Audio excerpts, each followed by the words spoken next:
This is the powerhouse of the Eastern Caribbean, VON Radio, from the Federation of St. Kitts and Nevis. From the VON Newsline, this is the VON Major Newscast. Good evening. I am Tashan Tyson in the VON Mid News package for today, Friday, 28th June 2019.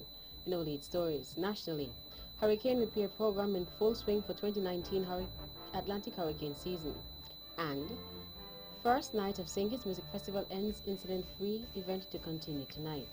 Regionally, UN Human Rights Chief calls on Venezuela government to release people detained for peacefully protesting. Internationally, France hits record temperature of 45.1 degrees Celsius. And in sports, Sri Lanka's semi-final World Cup hopes dented by South Africa. We'll have the details of these and other stories after this message.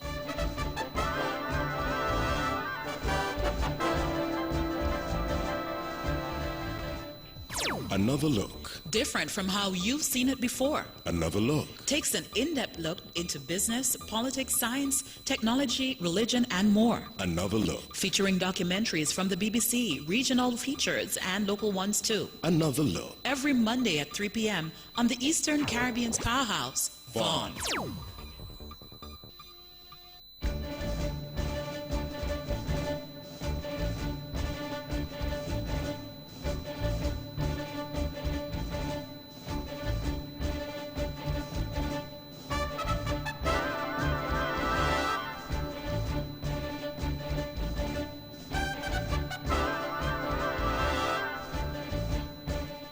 Welcome back. Another national news in detail. The 2019 Atlantic Hurricane season began on June 1st, 2019. According to the National Oceanic and Atmospheric Administration, the season is forecast to have 9 to 15 named storms. 4 to 8 could become hurricanes, including 2 to 4 major hurricanes category 3, 4, or 5. In 2018, 2 major hurricanes, Maria and Irma, hit St. Kitts and Nevis, causing minimal damage to the islands. Following the passage of those 2 hurricanes, the hurricane season roofing program was launched by the federal government to assist citizens and residents of the Federation with repairs to their homes. As this is another Atlantic hurricane season, what is the status of the program? Speaking at his monthly press conference on June 25, 2019, Premier of Nevis, the Honorable Mark Brantley, provided this update about the program. That program, the last update I had was that program has continued apace. I think the people who we are focused on, as I've said in the past, are those who would have reported hurricane damage at the time of the last hurricane.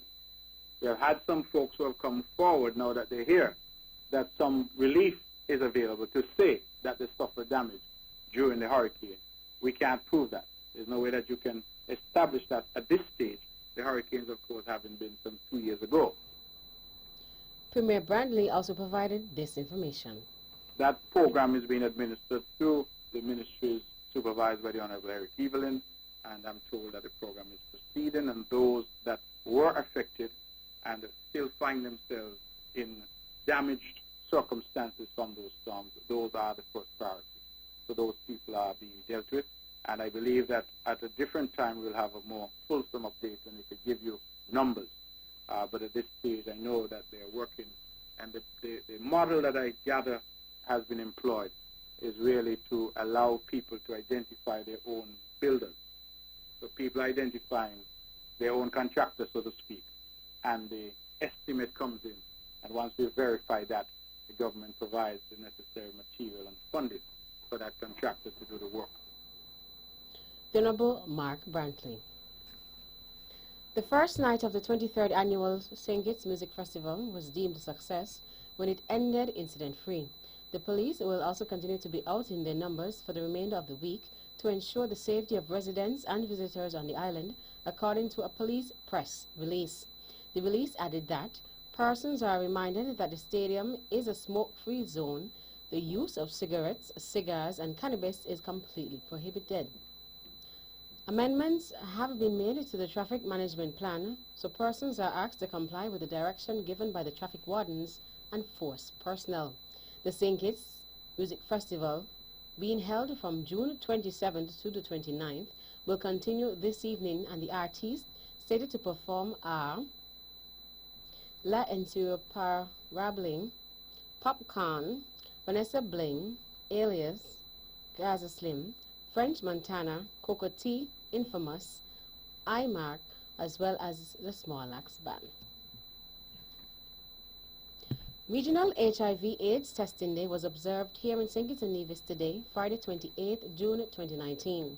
As part of the activities to mark the day, the National AIDS Secretariat within the Ministry of Health used the day to urge citizens and residents of St. Kitts and Nevis to know their HIV status by taking an HIV test. Tests were done today on St. Kitts and Basseterre. They also used the occasion to enforce the practice of safe sex to protect against the transmission of HIV and other sexually transmitted illnesses. The National AIDS Secretariat expressed that knowing one's status is one of the first steps in taking control of one's health. The Secretariat is also of the view that when people know that they are HIV positive, it allows them to be able to control the infection while their immune system is still strong.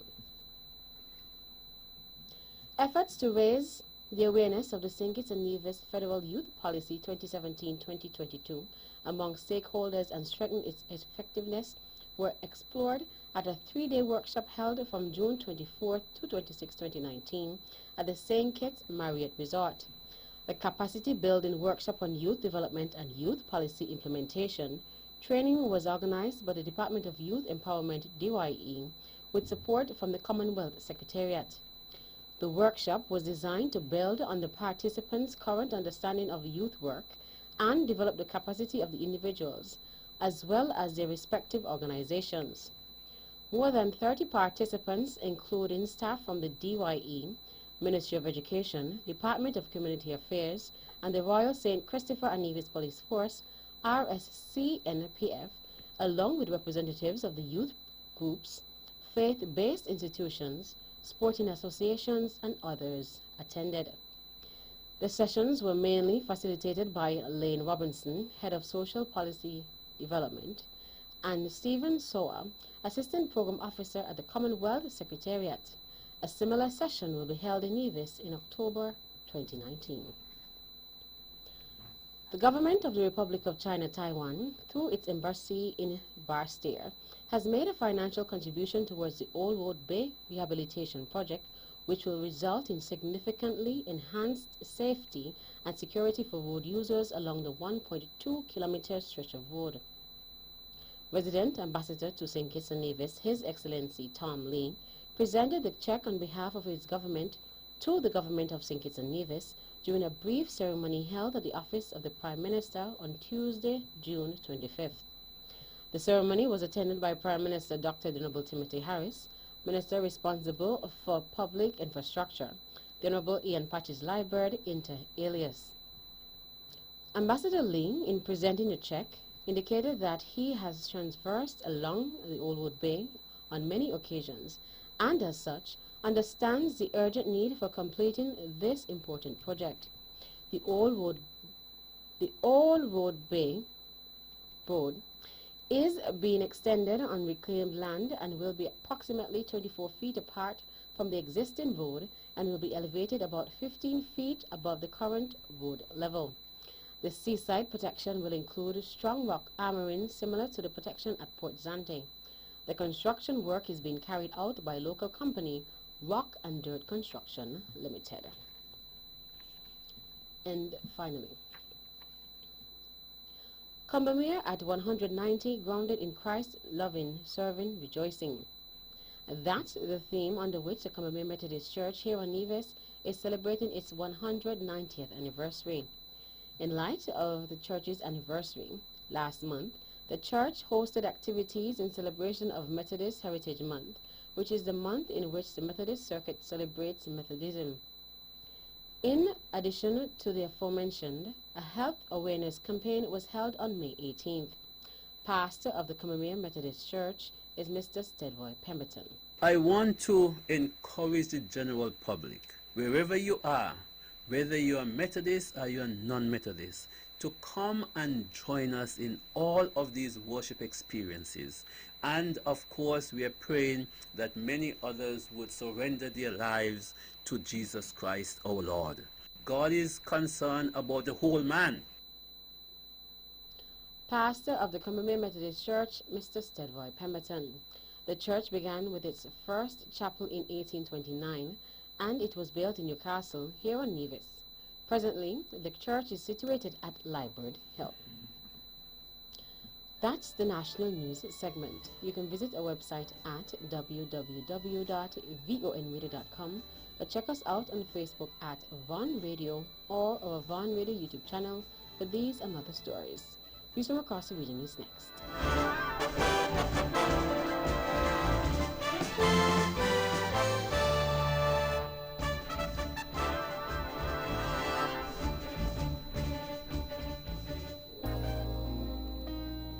Ladies and gentlemen, this here's another one for the steppers.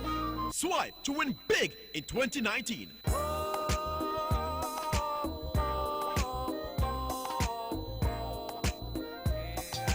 That's right, the Bank of Nevis Limited is once again giving you, our valued customers, a chance to win big.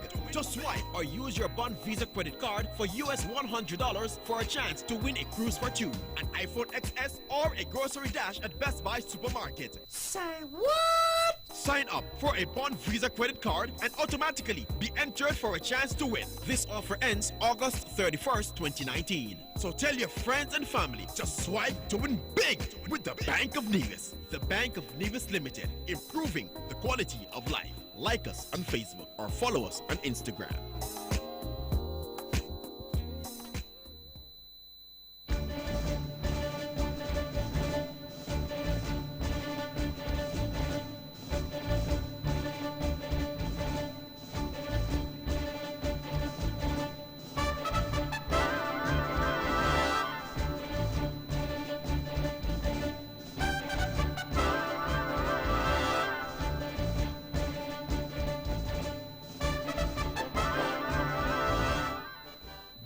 Welcome back, and now the regional news in detail. Out of Venezuela. The High Commissioner of Human Rights, Michelle Bachelet, has called on the Venezuelan government to release all those detained for peacefully protesting and announced that a team from her office would remain in Caracas to monitor the human rights situation. Speaking at the end of the first ever official mission to Venezuela by a human rights chief, which came at the invitation of the embattled Nicolas Maduro administration, Bachelet, a former two-term president of Chile, said that the government had agreed the new office of the United Nations High Commissioner for Human Rights, OHCHR team, would provide technical help and advice and continue to monitor the human rights situation in Venezuela. Bachelet met President Maduro and other senior ministers, as well as the opposition leader Juan Guaido, who declared himself interim president in January, sparking a deepening political crisis in the deeply divided country, which has now seen more than 4 million Venezuelans flee across the border. She said she had also met victims of violence against government supporters. A mother whose young son, a government supporter, was set on fire during the 2017 protest and spent 15 agonizing days in hospital before he died. All have testified to how astonishing the humanitarian situation in Venezuela has deteriorated, including with regards to the rights to food, water, health care, education, and other economic and social rights. The Bank of Nova Scotia announced on Wednesday that it had reached an agreement to sell its operations in Puerto Rico and the U.S. Virgin Islands to 55-year-old Oriental Bank, a subsidiary of San Juan, Puerto Rico headquartered financial services company OFG Bancorp, subject to regulatory approvals and customary closing conditions. The release stated, until regulatory approvals are obtained and the transaction closes, all operations, branches, and products will continue to operate as usual. Oriental Bank and Scotiabank will work together to help facilitate a smooth transition for the business. Oriental Bank is a diversified financial institution that provides personal and commercial banking services to customers primarily in Puerto Rico. As a result of this, announced transaction, and as required under IFRS, the bank will record a loss of approximately $400 million after tax in Q3 of 2019 and will be reported for accounting purposes in the other segment. Last November, Republic Financial Holdings Limited, RFHL, which is the owner of all the banks in the Republic Bank Group, announced that it had agreed to acquire Scotiabank's operation in the Eastern Caribbean, including Anguilla, Antigua and Barbuda, Dominica, Grenada, St. Kitts and Nevis, St. Lucia, and St. Vincent and the Grenadines, as well as operations in Guyana and St. Martin. Out of Dominica. Assessments are being done to determine the country's readiness for the hurricane season, so says National Disaster Coordinator Fitzroy Pascal. The subcommittees of the National Emergency Planning Organization, NEPO, met at the Office of Disaster Management at JIMET on Wednesday, and Mr. Pascal said it is of vital importance that an assessment be made of the readiness of the national mechanism to face another hurricane season, which has already begun. He added that hydrometeorological events are not the only hazards that the island faces. Therefore, preparedness is not only geared towards tropical cyclones or other related events, but also natural hazards. According to DominicaNewsOnline.com, he said the challenge is to determine the level of readiness of the national system, which is fully dependent on the work done by the various subcommittees tasked with particular responsibilities. Pascal told participants at Wednesday's meeting that some of the concerns ahead of the hurricane season are being addressed. The National Disaster Coordinator said this provided the opportunity to gain personal experience on the ground scenarios in the communities, which will certainly help in the decision-making process. A conservation plan aimed at preventing sea turtles from going extinct in Cayman waters will go out for public consultation next month. Though populations of nesting green and loggerhead turtles have rebounded in the Cayman Islands over the past 2 decades, numbers are still critically low. There are currently believed to be around 150 nesting sea turtles in the island's waters. Leatherback nesting is believed to be functionally extinct, and there are no more than a handful of nesting hawksbill turtles. Janice Blumenthal, Department of Environment Research Officer, said protecting sea turtles had to be a sustained long-term effort. In a presentation on the conservation plan this week, she and Wendy Williams, head of the Department of Environmental Management Unit, highlighted some of the main aims of the species plan. The plan will go out to consultation next month through the beginning of September and will then be revised and submitted to Cabinet, which has final responsibility for bringing it into law. And finally, out of Jamaica. The House of Representatives has passed the Tourism Workers' Pension Bill, which seeks to establish a defined contribution pension scheme for hospitality industry workers. Tourism Minister Edmund Bartlett said the scheme would be the largest single pension plan in Jamaica and, arguably, the Caribbean, and a landmark development for the country's workforce. The minister said the government was excited about the prospect of Jamaica offering to the world a model of social security for the workers of the tourism industry. He further noted that it represented the administration's commitment to the social market arrangement, which aimed to ensure that appropriate legislation and regulations were developed to protect the vulnerable. Bartlett argued that the bill, and by extension, the scheme, was coming at a time when the sector was experiencing unprecedented growth. The legislation would come into effect by an appointed day notice by the minister and published in the Gazette. That's it for original stories. Stay with us for news from around the world.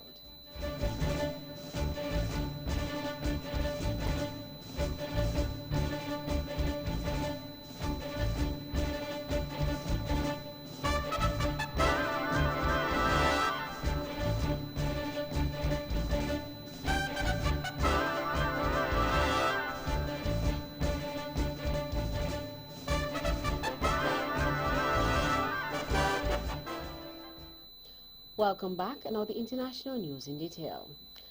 France has hit its highest record temperature of 45.1 degrees Celsius amid a heat wave in Europe that has claimed several lives. The new record was measured in a southern town.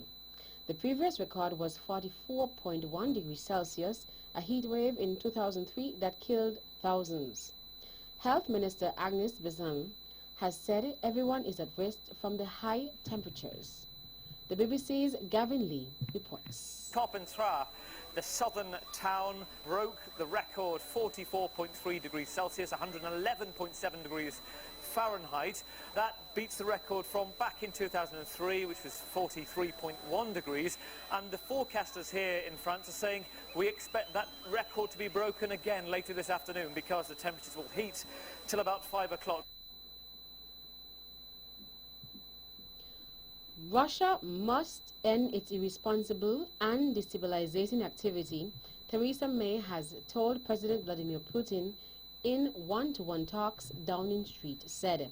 Describing the Salisbury poisoning as a truly despicable act, she said that the two suspects, believed to be Russian military intelligence officers, must be brought to justice. Mrs. May said the UK was open to a different relationship, but that this behavior could never be repeated. As the President and the Prime Minister shook hands for the cameras, Mrs. May's face was a portrait of cold displeasure, and that was clearly deliberate. This, on the Prime Minister's side, was pressure for a purpose, to demonstrate a sense of national affront at an attack on British soil, but also to reassert the UK's status as a global player, deserving and demanding respect. Today, Mrs. May told Mr. Putin there could be no normal relations with Russia until that country stopped what she called irresponsible and destabilizing activity. A 27-year-old woman in Alabama has been indicted for manslaughter after losing her unborn baby in a shooting despite not being the shooter. Marsha Jones was arrested on Wednesday for initiating a dispute last December that led to another woman shooting her in the stomach, local media reported. Charges against the shooter were dismissed after a failed indictment.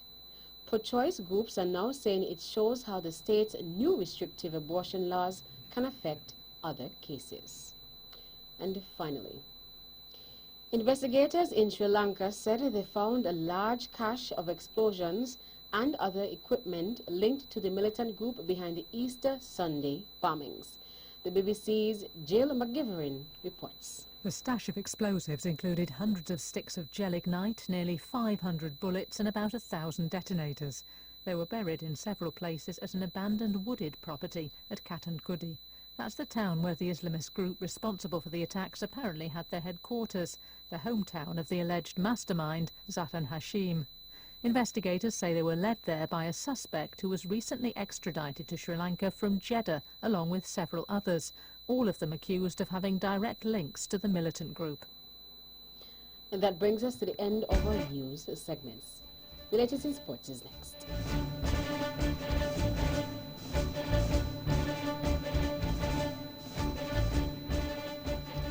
See you, John. Betty, how come you never tell me what's going on up at TDC? Well, I'm glad you asked because TDC Automotive has some awesome deals. Get the car a new spare tire for just $100 plus VAT. And they have selected tires for 30% off. And for the Jeep, if you buy a selected Goodyear tire, you can get a second one for just $99. Well. And not finished yet. They're offering up to 30% off selected Valvoline oils and universal car mats and a whopping 50% off Energix batteries. TDC Automotive not making no joke. Are you going up there now?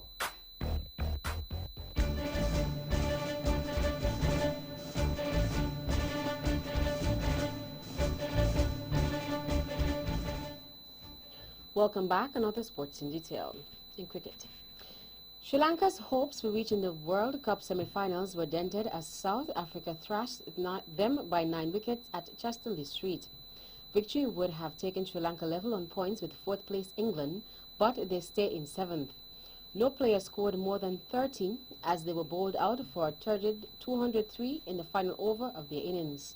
South Africa won with 76 balls to spare, with Faf du Plessis making 96 not out and Hashim Amla an unbeaten 80. Sri Lanka remained 2 points behind England and it is likely they will have to win both of the remaining matches, including beating unbeaten India, and hope other results go in their favour if they are to overtake Owen Morgan's side. The biggest threats to England's top 4 place are now likely to be Pakistan and Bangladesh, with the former playing Afghanistan on Saturday. Summarized scores: Sri Lanka 203 in 49.3 overs, Cape Pereira 30, Avishka 30, Pretorius 3 for 25. South Africa 206 in 37.2 overs. Amla 80 not out, Du Plessis 96 not out. South Africa won by 9 wickets.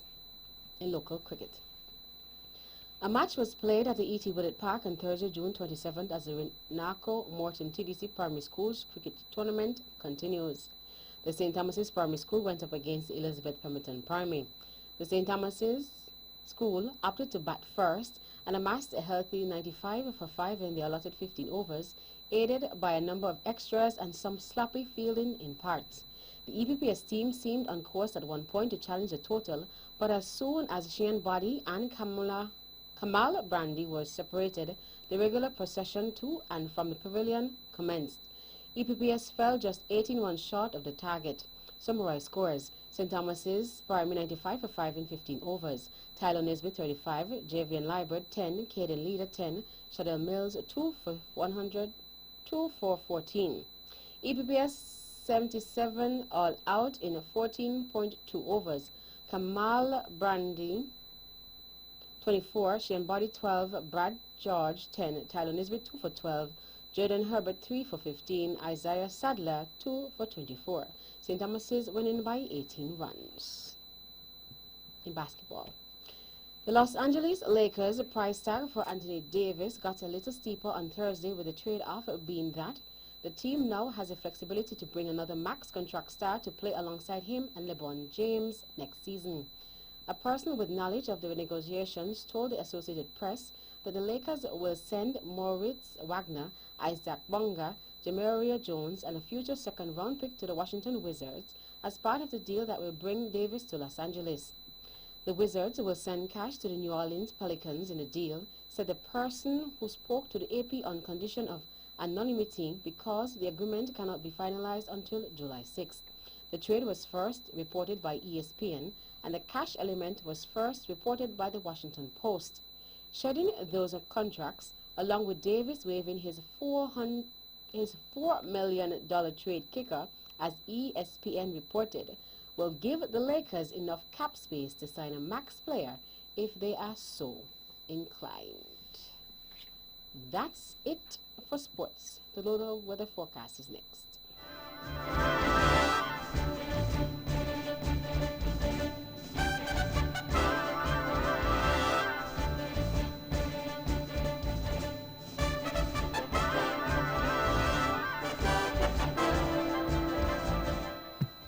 Welcome back, and now the local weather forecast for St. Kitts and Nevis.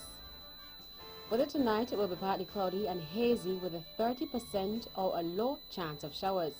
Weather tomorrow will be partly sunny and hazy with a 40% or a moderate chance of showers before midday.